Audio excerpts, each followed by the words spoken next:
yang merupakan cahaya di dalam diri, yang menjadi cahaya di dalam diri manusia itu adalah malaikat, maka disebut khalaqal malaikata wan nurul insan. Nah itu yang menjadi cahaya di dalam diri manusia itu adalah malaikat sebenarnya. Tidaklah sah takbir kita jika tidak tahu asal takbir. Assalamualaikum warahmatullahi wabarakatuh. Segala puji bagi Allah pengatur alam semesta. Selawat beserta salam kami limpahkan kepada junjungan Nabi besar Muhammad sallallahu alaihi wasallam beserta para sahabat beliau dan para keluarga. Alhamdulillah, pada pagi hari ini, pada pagi hari yang cerah ini, kita telah berjumpa kembali, yaitu di dalam rangka mengenal jati diri ya.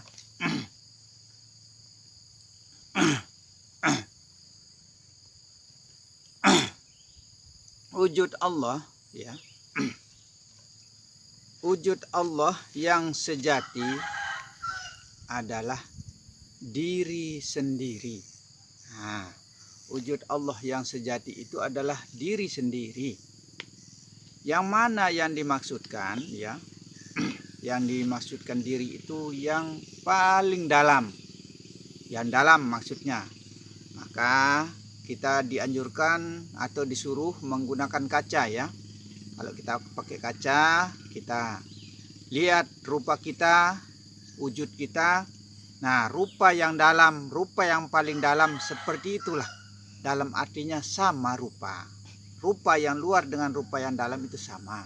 Itu yang dimaksud dengan wujud. Tapi wujud luar ini ya, wujud yang kenyataan ini atau wujud yang tajali dalam artinya meliputi semua apa yang ada di alam ini, itu wujud yang nyata atau wujud yang tajali. Nah, yang dalam inilah wujud yang azali. Begitu.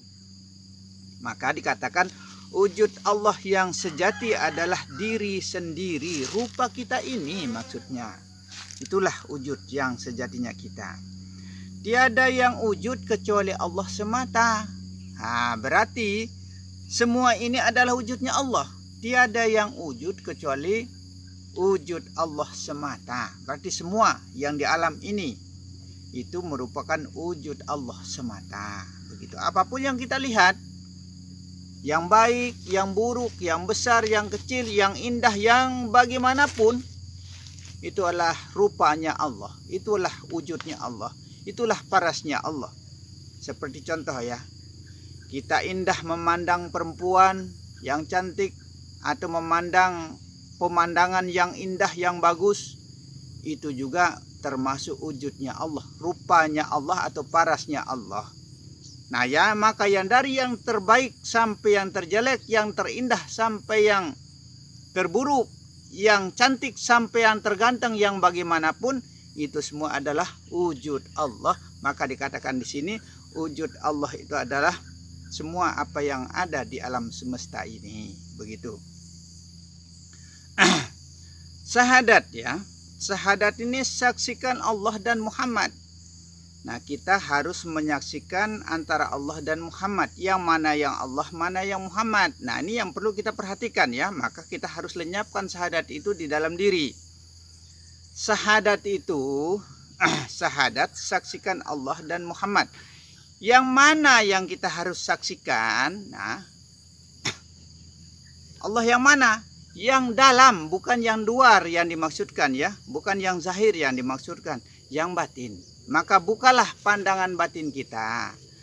Bukalah basiroh kita.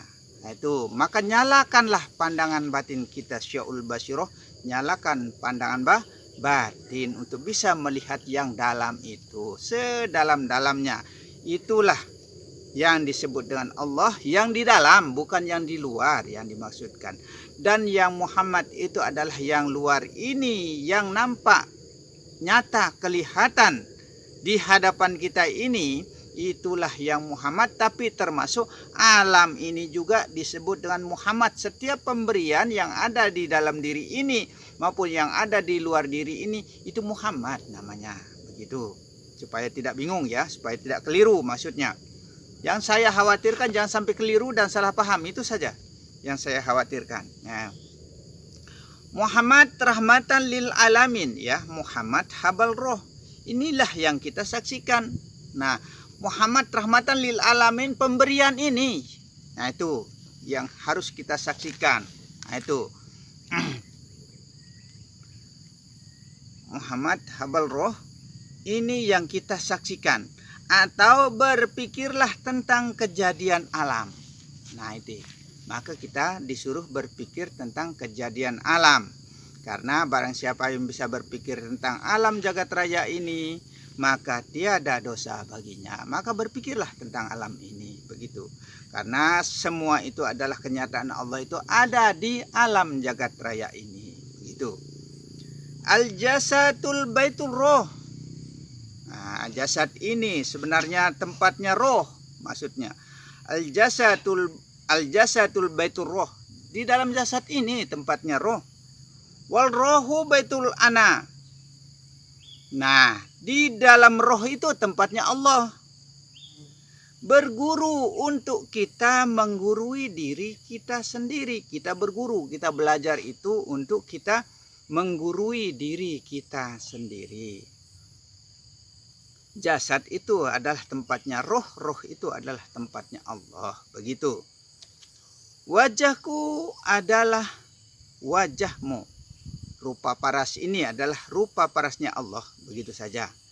Yang wajibul wujud itu Allah. Yang wajib adanya itu adalah Allah. Yang wajib adanya itu adalah Allah. Maka yang berwujud-wujud, yang nyata, yang ada, yang bako, yang kekal, semua itu adalah Allah. Begitu maksudnya. Muhammad fardu wujud, Adam mungkinal wujud. Ya, Muhammad tempatnya nyata, tempat nyatanya Allah ya. Muhammad itu tempat kenyataan Allah maksudnya. Adam adalah gambaran Allah. Maka Allah menciptakan dirinya seperti gambaran Adam sebenarnya. Seperti gambaran Adam. Maka Adam itu sama seperti kita juga rupanya. Nah itu. Kehendaknya dan semua. Karena kita ini adalah keturunan Adam. Maka Allah itu menggambarkan dirinya seperti Adam. Nah itu. Maka termasuk kita ini. Nah disitulah. Maka kita ini tidak terpisah dengan Allah, maka jangan sampai kita merasa jauh dengan Allah. Seperti kata Rasulullah, barang siapa merasa jauh dengan Allah, sesungguhnya di akhirat nanti kita tidak akan bertemu dengan Allah. Nah itu. Kita ini adalah zat. Kita ini adalah zat. Mana yang disebut dengan zat? Roh. Kita ini adalah sifat. Mana yang disebut dengan sifat? Nyawa. Kita ini adalah asma. Mana yang disebut dengan asma? Hati. Kita ini adalah af'al. Mana yang disebut dengan af'al? Jasad. Af'al ini yang tiada daya. Tidak bisa apa-apa. Quwata illah kecuali Allah. Karena jasad ini yang disebut dengan af'al ini. Karena dia tercipta dari barang mati. Dari benda mati. Kenapa dikatakan demikian? Dari huruf H dari kalimat Allah itu af'al namanya ya. Nah, karena tercipta dari barang mati atau ciptaan dalam artinya tercipta dari barang ciptaan. Setiap yang tercipta dari barang ciptaan dalam artinya bumi. Bumi itu kan barang ciptaan ya. Setiap yang tercipta dari barang ciptaan maka ia akan mati untuk selama-lamanya. Maka kita dianjurkan mautu anta qablal maut. Maka kita disuruh mati sebelum kita mati. Itulah orang-orang yang mencapai kepada Allah Subhanahu wa taala. Begitu. Tahajud itu ya. Tahajud itu atau sholat tahajud itu ya adalah sholat doimun. Sholat doimun itu sholat yang tiada putus walau sehembus nafas, walau sedenyut jantung ya. Tiada putus, tiada habisnya. Begitu, tiada berhentinya. Itu. Wa minal laili fatahajja fi minal kalam ata ala fis sholati doimun.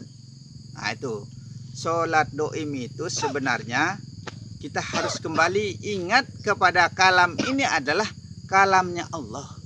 Kembali kepada Allah semua maksudnya, karena semua itu innalillahi wa inna ilaihi raji'in. Semua itu datangnya dari Allah, maka semua itu harus kembali kepada Allah. Kalam ini kalamnya Allah, begitu saja. Rupa ini rupanya Allah, wujud ini adalah wujudnya Allah, kehendak ini adalah kehendaknya Allah, begitu. Yang berupa-rupa di alam ini adalah rupanya Allah, begitu. Yang berkalam-kalam di alam ini adalah kalamnya Allah. Yang berkehendak di alam ini adalah segala sesuatu itu adalah kehendaknya Allah. Kembali semua kepada Allah. Dalam gerakan ini ingat gerakannya Allah. Nah itu, semua dalam hembusan napas ingat napasnya Allah. Ini yang disebut dengan wa minal laili fatahajja fi minal kalam ala bis sholati daimun. Maka solat yang tiada berkeputusan itu adalah solat yang solat yang tiada berkeputusan itu adalah solat doim. Tidak ada putusnya, walau sembus napas, walau sedenyut jantung, walau sekedip mata.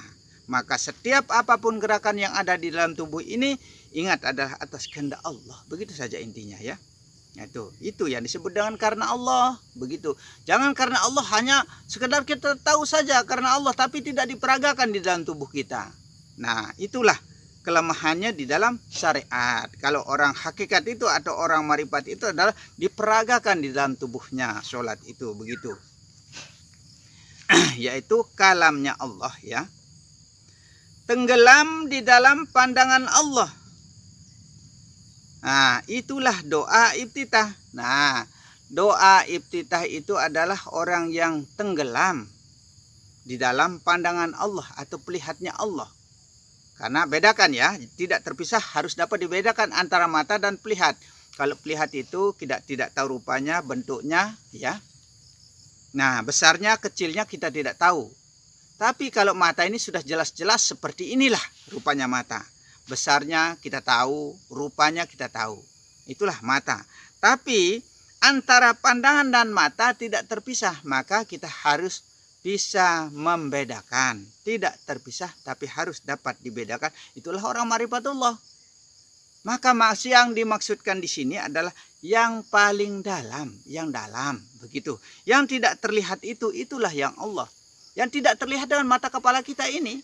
Apapun yang di dalam diri kita ini yang tidak terlihat seperti pandangan, pendengaran, sifat 20 itu ya. Nah itu, hidup, tidak terlihat. Itulah yang disebut dengan Allah itu, bukan yang zahir ini. Kalau yang zahir ini, yang nampak ini, yang bisa terlihat ini dengan mata zahir ini, itulah yang Muhammad. Yang Adam adalah kemaluan laki-laki itu, yang Hawa adalah kemaluan perempuan. Itu supaya bisa dibedakan ya. Nah itu. Mana tadi ya? Tenggelam di dalam pandangan Allah. Nah, itulah doa iftitah. Istighfar sekarang. Istighfar pada 7 indera. Nah, kita disuruh baca istighfar pada 7 indera. Maksudnya kita harus bacakan 7 kali. Setiap kalau 7 kali kita bacakan berarti ke 7 indera kita baru kebagian 1 ya. Nah itu.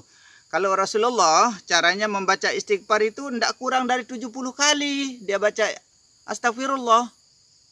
Karena sudah kita kisahkan di konten-konten yang lalu ya. Astagfirullah ini pada zaman peperangan Rasulullah ya. Semua pasukan dianjurkan oleh Rasulullah SAW untuk membaca istighfar. Sekalipun mati dalam keadaan minta ampun kepada Allah Subhanahu wa taala. Karena istighfar ini disebut dengan kalimah makjub namanya. Kalimah yang terbaik begitu saja sudah. Nah, itu namanya kalimah makjub namanya. Itu. Makanya istighfar ini adalah permohonan ampun kepada Allah Subhanahu wa taala supaya betul-betul dipahami bahwa istighfar ini sesungguhnya lebih besar pahalanya daripada sholat. Tapi jangan setelah saya mengatakan demikian, baru nanti lalaikan sholat. Bukan saya menyuruh untuk kita lalaikan sholat atau meremehkan sholat. Tidak. bukan seperti itu ya.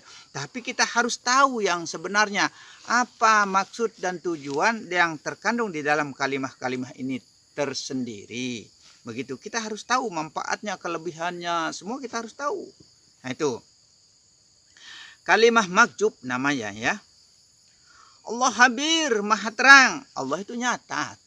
Allah itu terang sebenarnya, kelihatan. Allah itu tajali. Nah itu nyata sebenarnya. Nah itu Allah mubin, Allah nyata. Allah itu nyata sebenarnya. Nah, kenyataan Allah ada di dalam dirimu sendiri. Begitu. Allah zat, Muhammad sifat. Nah, di sini dikatakan Allah zat. Allah itu adalah zat ya. Nama zatnya Allah namanya. Begitu. Maka yang paling terbaik jadi amalan kita itu adalah Allah. Begitu. Tapi Allah ini ya, jangan kita hanya ucapkan baru kita lepaskan, hanya ucapan lidah saja, ucapan lisan saja, atau hukum pe'li saja, langsung kita lepas, umbar begitu saja. Uang saja ya, uang kalau kita buang begitu saja dipungut orang loh. Kececeran jadinya. Begitu juga, bukan kita hanya sekedar mengucapkan kalimat langsung kita buang, lepas asal begitu saja, tidak. Ditempatkan di dalam tubuh kita. Pertama, tempatnya di kepala, tempatkan konsentrasi pikiran. Kedua, tempatkan di dada. Dan ketiga, tempatkan di punggung. Dan keempat, tempatkan di bagian pusar ke bawah. Mim, ha, mim, dal yang berlapaskan Muhammad itu. Begitu. Nah, maka Allah, zat, Muhammad sifat. Muhammad ini disebut sifat ya. Kenapa disebut sifat? Karena Muhammad ini adalah pemberian ya. Pemberian. Maka Muhammad ini karena pemberian, maka tidak bisa apa-apa. Quwata ilah kecuali Allah, tidak bisa bergerak, tidak bisa makan, minum, dan tidak bisa apa-apa. Tidak bisa berkalam dan tidak bisa melihat dan segala macam pun tidak bisa. Quwata ilah kecuali Allah, semua itu adalah atas kehendak Allah. Begitu maksudnya ya. Nah itu maka disebut Muhammad ini adalah sifat. Bukan dalam artinya Muhammad badan Allah. Bukan, Allah itu tidak berbadan ya. Allah itu tidak berbadan. Allah itu tidak berkuantiti. Tidak terpisah tapi harus dapat dibedakan. Begitu. Kita harus tahu mana yang luar, mana yang dalam. Yang terlihat dengan mata kepala ini itulah yang Muhammad. Yang tidak bisa dilihat dengan mata kepala ini itulah yang Allah. Maka tidak terpisah, harus dapat kita bedakan. Begitu maksudnya. Nah, maka kita harus tahu ilmu, harus kenal ilmu. Kalau kita nggak tahu ilmunya, nggak tahu maksud dan tujuannya kalimah-kalimah yang kita pakai, yang kita baca, satu persatunya kita tidak tahu maksud dan tujuan, berarti tidak berniat jadinya. Maka kita disuruh pertama niat. Begitu, kita harus berniat. Kalau kita sudah tahu arah tujuannya kalimah, berarti kita dengan sendirinya kita sudah pasang niat. Nah itu begitu jadinya. Kalau kita tidak tahu arah tujuannya, bagaimana kita mau berniat? Nah seperti itulah. Muhammad Habibullah. Nah, Muhammad Habibullah. Muhammad adalah kekasihnya Allah sebenarnya. Nah Muhammad adalah kekasihnya Allah. Yang paling dekat kepada Allah itu secara langsung saja ya. Jasad ini itulah yang diperintahkan dalam kesehariannya oleh Allah. Begitu. Kalau bukan karena roh yang atau bukan karena zat yang memerintahkan jasad ini dalam kesehariannya, tidak mampu, tidak bisa apa-apa. Itulah sifat itu. Begitu.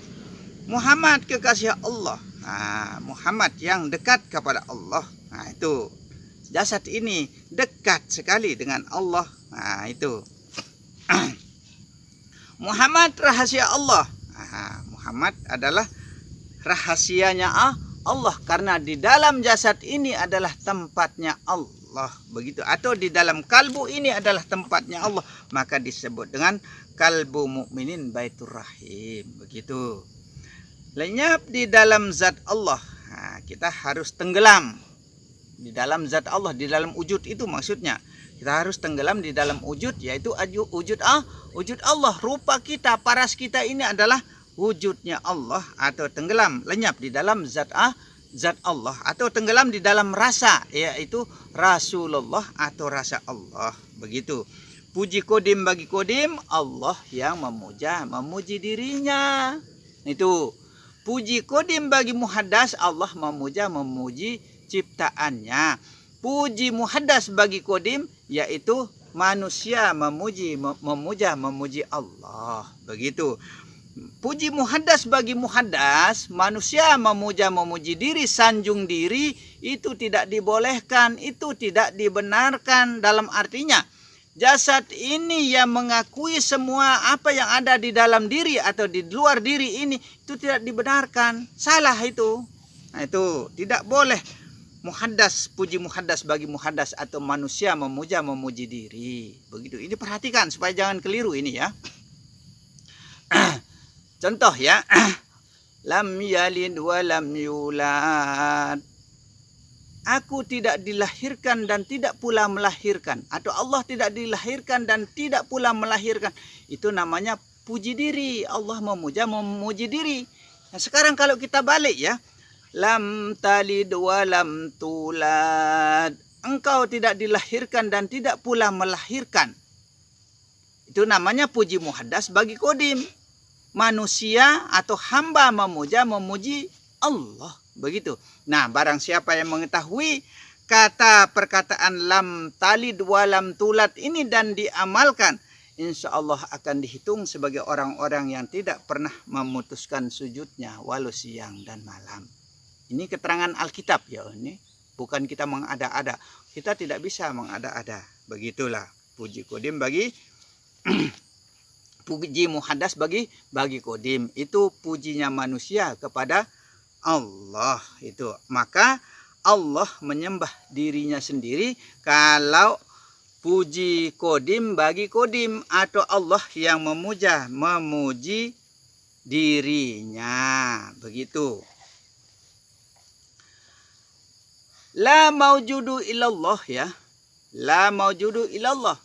Tiada yang wujud di alam ini atau tiada yang wujud di dalam diri ini adalah semua itu atau semata-mata adalah wujudnya Allah. Tidak ada lain, wujudnya Allah semua. Begitu saja intinya. Kecuali Allah, semua itu adalah wujudnya Allah. Begitu. Pandito ya. Pandito itu bahasa dulu. Bahasa dulu itu wali artinya sebenarnya. Wali itu artinya wakil. Wakil itu yang mewakili dari Allah maksudnya. Mana yang mewakili dari Allah? Jasad ini yang mewakili, itulah Rasul, itulah rasa. Yang disebut dengan Rasulullah, rasa Allah. Badan ini, jasad ini yang mewakili dari Allah. Karena jasad ini diperintahkan oleh Allah dalam kesehariannya. Itu yang disebut dengan wali, sebenarnya wakil, yaitu wali Allah atau wakilnya Allah. Yang mewakili dari Allah itu adalah jasad ini yang dimaksudkan. Tapi kebanyakan kita hanya berpikir kepada Rasulullah ya. Rasulullah sudah berapa ribu tahun dia meninggal.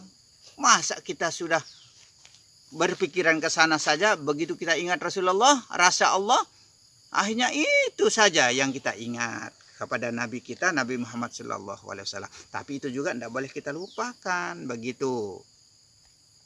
Nah, maka yang disebut dengan Rasul itu adalah rasa, yaitu rasa Allah. Nah, itu. Yang wali itu adalah wakil, adalah badan ini yang mewakili dari Allah, karena badan ini pesuruh Allah atau diperintahkan kesehariannya itu oleh Allah untuk ini, untuk begitu, untuk begini, dan lain sebagainya. Itu adalah diperintahkan jasad ini oleh Allah. Maka dikatakan suatu bayang-bayang itu tidak akan bergerak kalau tanpa adanya empu penggerak. Begitu, dalam artinya badan ini tidak akan bisa bergerak kalau bukan digerakkan oleh Allah. Begitu saja. Sekarang tidak ada yang kita tutup-tutupi ya. Kita tidak pakai kalimat metamor lagi, sindiran lagi. Kita los-los saja supaya paham. Kalau tidak seperti itu caranya, kita tidak bisa memahami. Sampai kapan kita bisa paham ilmu? Begitu. Kholaqal malaikatu wan nurul insan. Nah, malaikat itu sebenarnya malaikat yang menjadi cahayanya manusia. Yang menjadi cahaya kehidupan di dalam diri manusia itu adalah malaikat sebenarnya. Yang menjadi cahaya pandangan di dalam diri manusia itu adalah malaikat.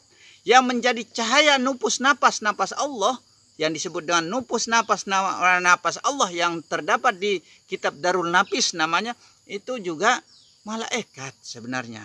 Cahaya kehidupan, malaikat. Cahaya pandangan, malaikat.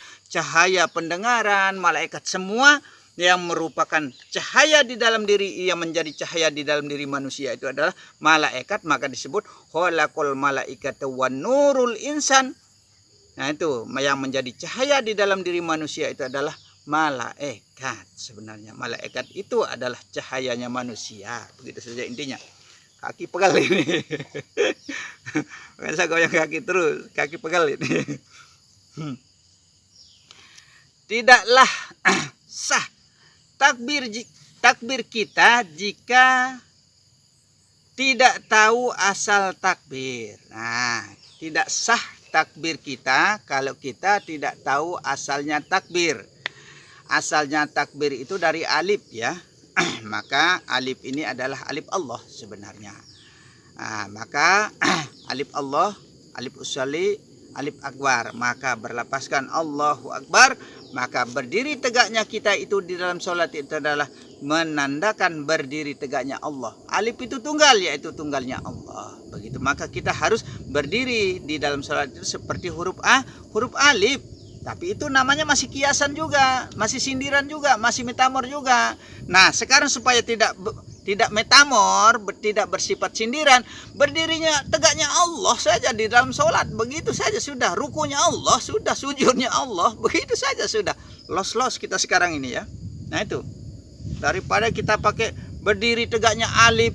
Wow, kapan kita mau pahami begitu, berdiri tegaknya Allah, begitu saja sudah. Maka tidaklah sah takbir jika kita tidak tahu usul asalnya takbir.